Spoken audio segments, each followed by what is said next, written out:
Good afternoon, everybody. My name is Christian Christensen. I hail from the University of Florida. I'm going to go ahead and share my screen with you all real quick. All right, can you see that? All right, perfect. So I have the pleasure of serving as the director of the Artificial and Business Intelligence Department within University of Florida IFAS Extension. We're a relatively new department. I like to refer to us as kind of professional storytellers. So we handle everything from change management initiatives around new extension reporting platforms, which we're in the process of rolling out and implementing January 1, 2027, handling the movement of data, the interpretation of that, reporting, and then also strategic communications. We have all that function within our house. But the real pleasure is that we also get to work with faculty all across IFAS. Many people that specialize in curriculum development, AI, applied AI, robotics, machine learning, all aspects of that. But we're here today to talk about Field AI, the initiative that has been funded by AgriProspects. Again, thank you, Clint, to you and your team. We appreciate the opportunity.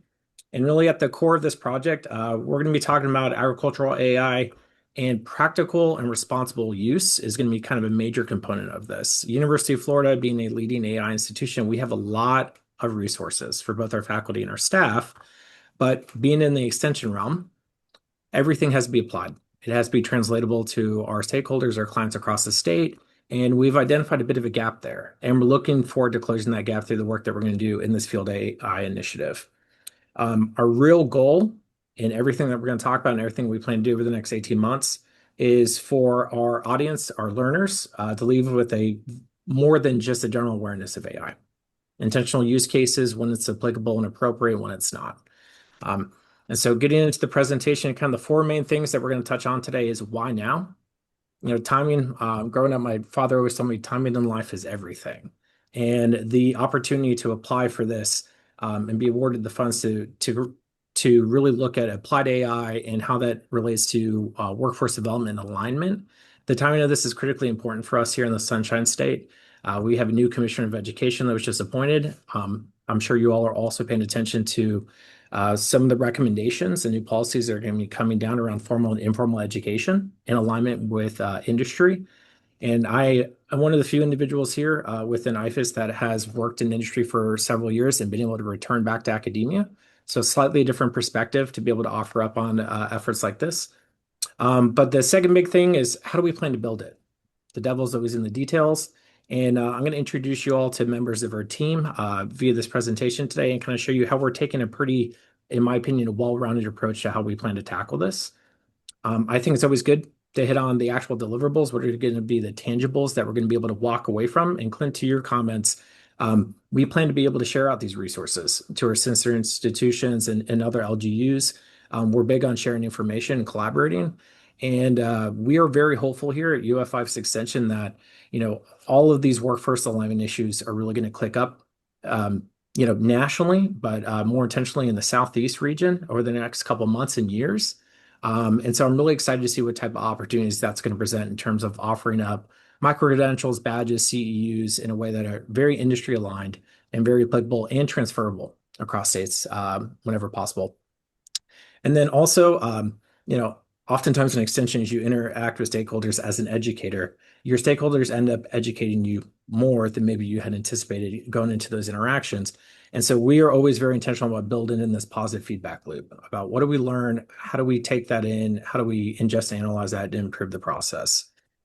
So where's the gap? So I mentioned that I work with a pretty robust team here at the University of Florida on this initiative. And Dr. Jay On, I want to give him a quick shout out. He's a relatively new faculty member with us here in UF5's Extension, and his specialization is AI in Extension, which is a really new position for us. And Jay's done a phenomenal job. He's hit the ground running. And one of his kind of first call to actions was really trying to assess the pain points and the gaps between relevance training and advisory practice of how we're really approaching AI and Extension. What does this mean for workforce? What does this mean for industry and alignment?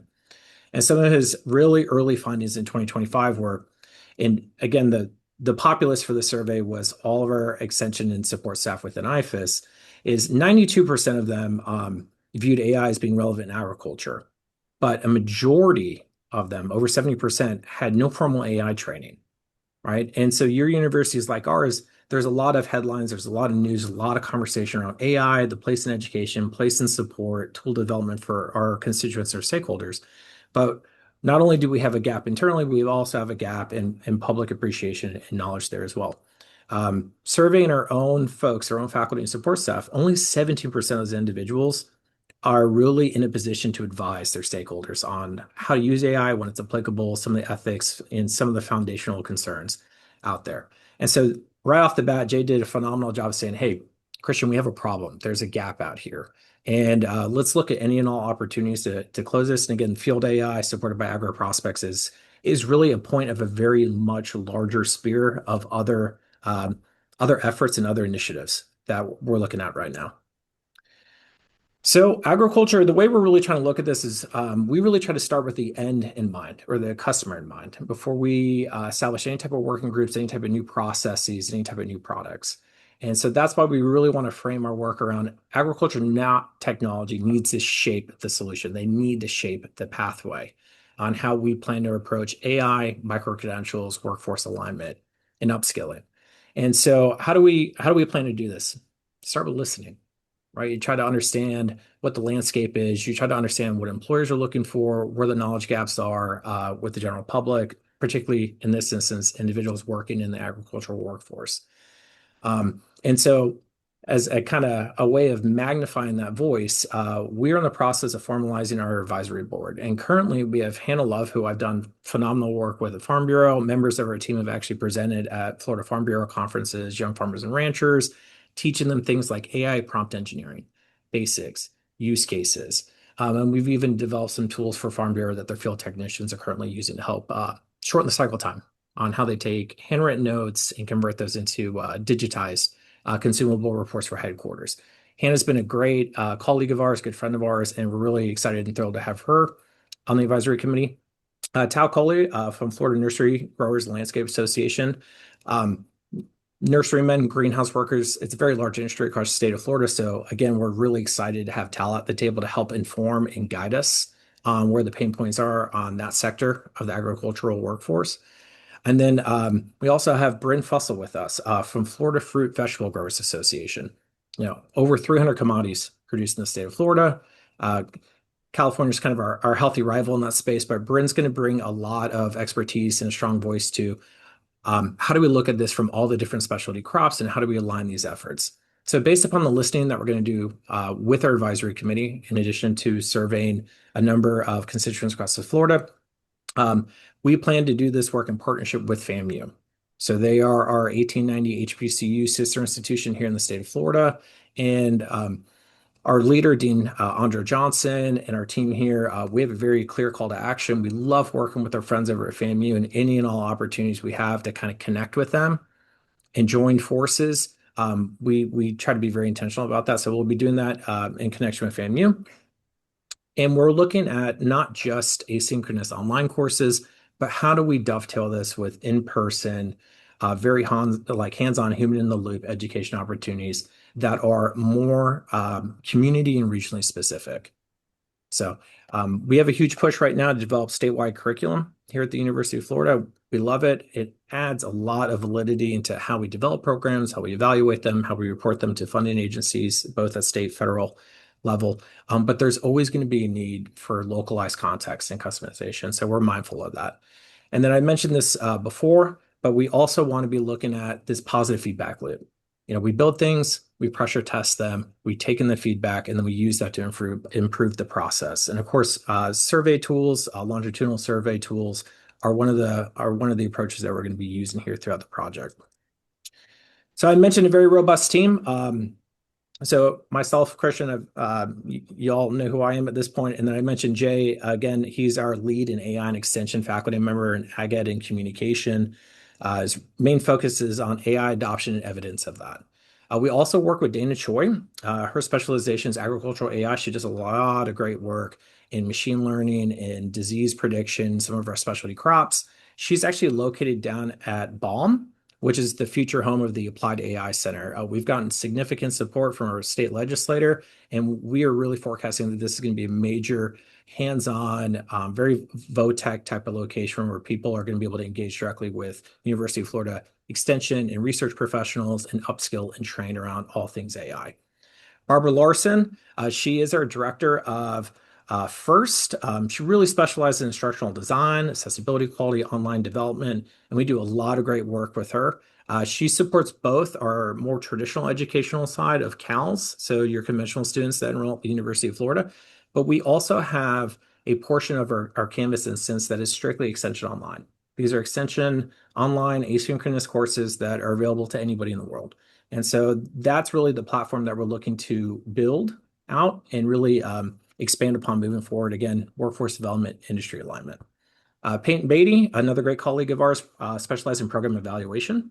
So doing surveys is one thing, interpreting them to be able to ingest what refinements and improvements need to be made is something almost like a discipline onto itself. And so we're looking forward to working with Peyton on that. And then, of course, we have Alex from FAMU. He's our FAMU representative. This is how we can really ensure that we are reaching out to as many communities, as many audiences in the state of Florida, and making sure that we're working in lockstep with our 1890 sister institutions.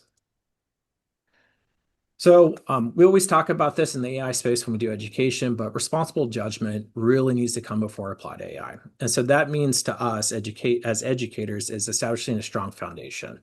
And this requires us to train and assess where AI can fit well into our workflows for agricultural workers, but also helping them understand the tools well enough to choose which ones are going to be the best fit for their needs. We're also going to be looking at checking outputs and evidence of adoption and use. And we have a couple tricks up our sleeves, some of which are still going under IT risk management assessment, but we have some pretty progressive vendors that we're looking to partner with in this space.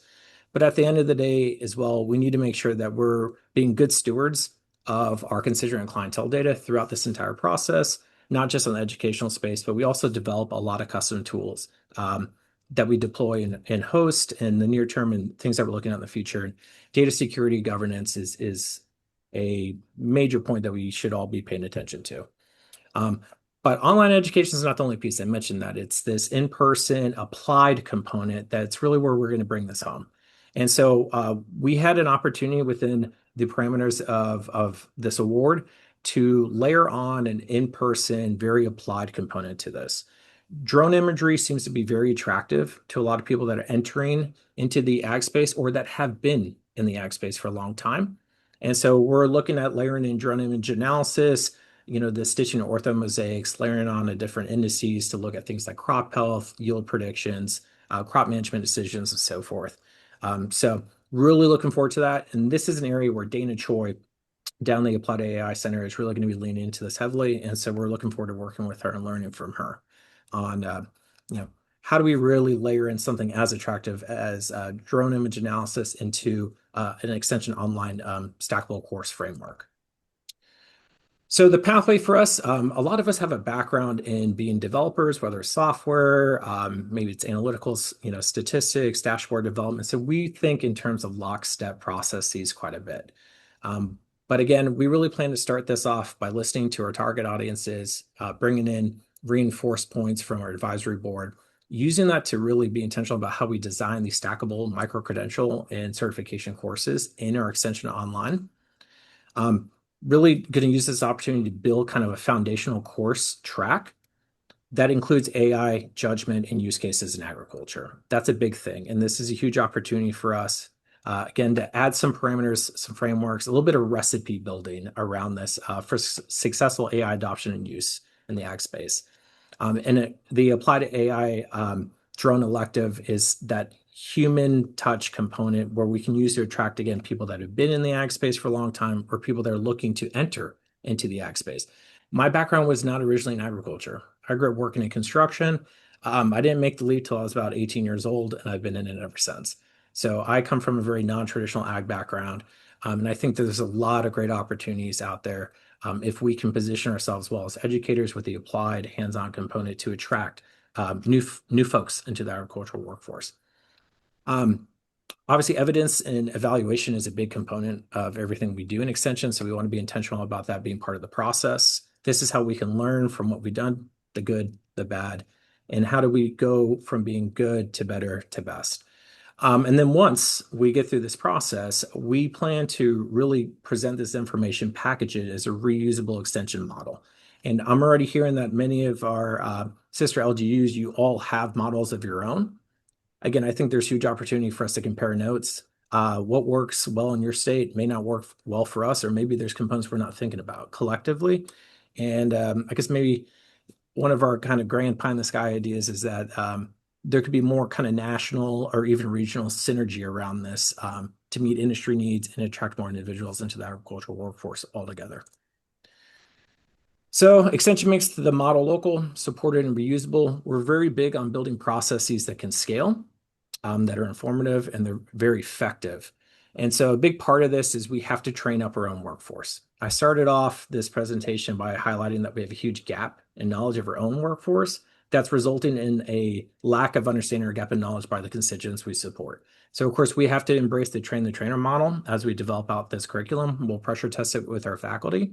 And so not only will our constituents be learning, but we will be learning alongside them throughout this process.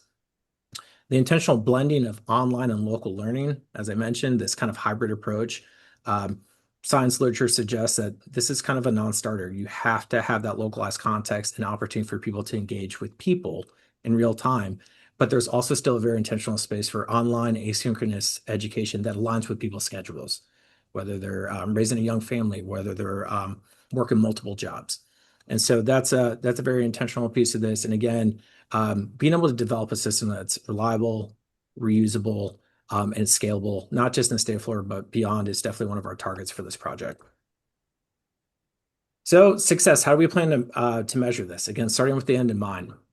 We really want to focus on reach in early days. We want to be looking at registration and attendance. We want to know who's registering, who's attending, what county, commodity, or particular role are they affiliated with.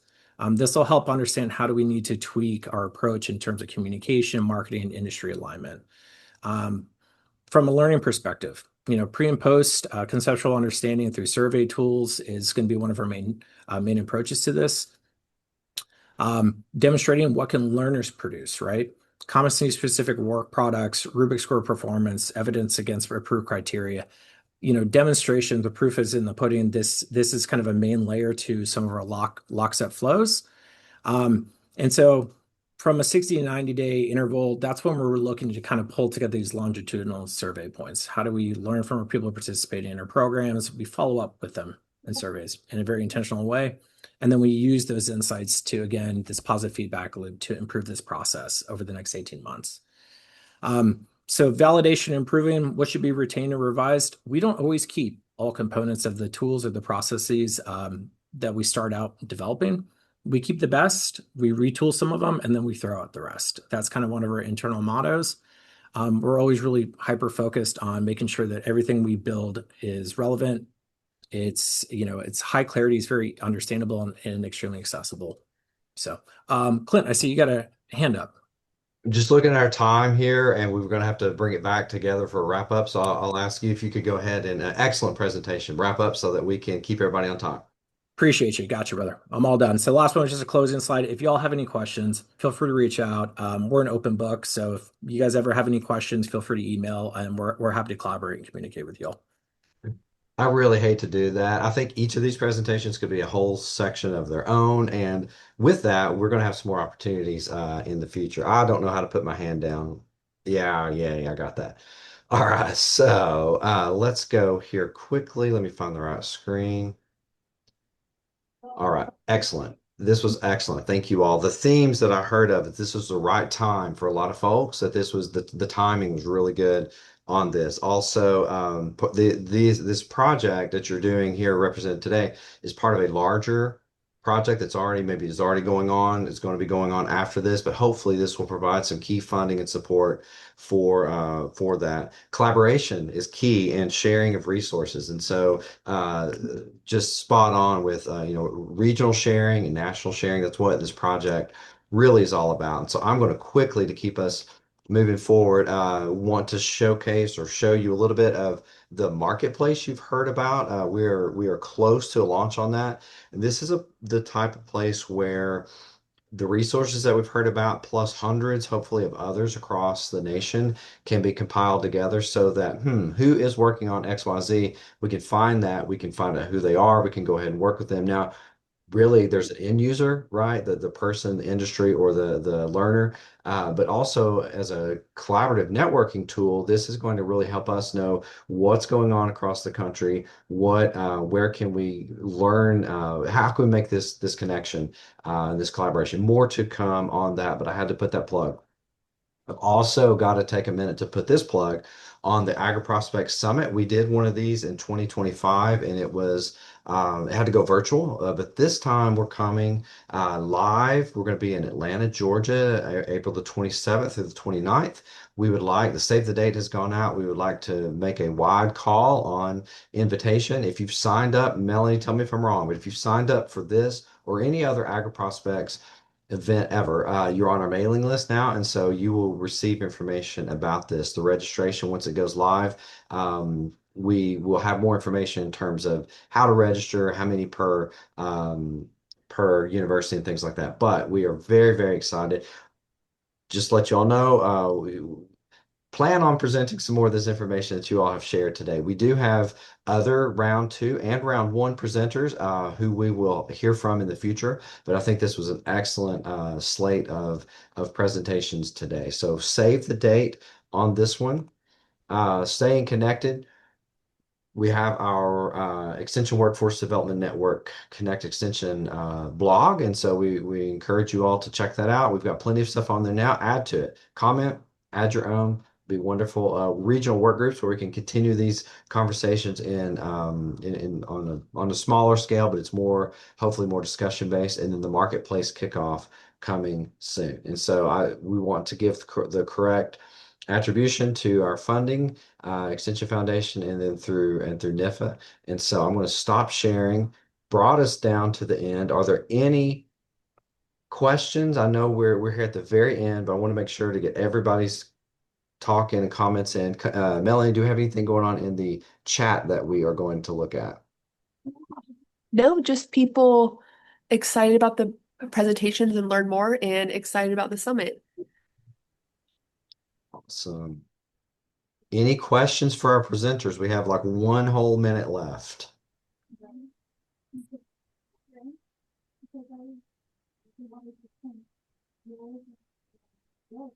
Well, you all are great. Thank you so much for presenting. Thanks for the work that you're doing. This is really cool. It's cool to be a part of. You've told us things. We want to tell you thanks. We want to tell you all thanks for doing. You're the one doing the work. We just get to kind of sit back and watch, and Jason gets to deal with all the money stuff. So we are glad to be partners in this and look forward to seeing the iterations as this goes on. We'll stop now sharing, and we wish you all.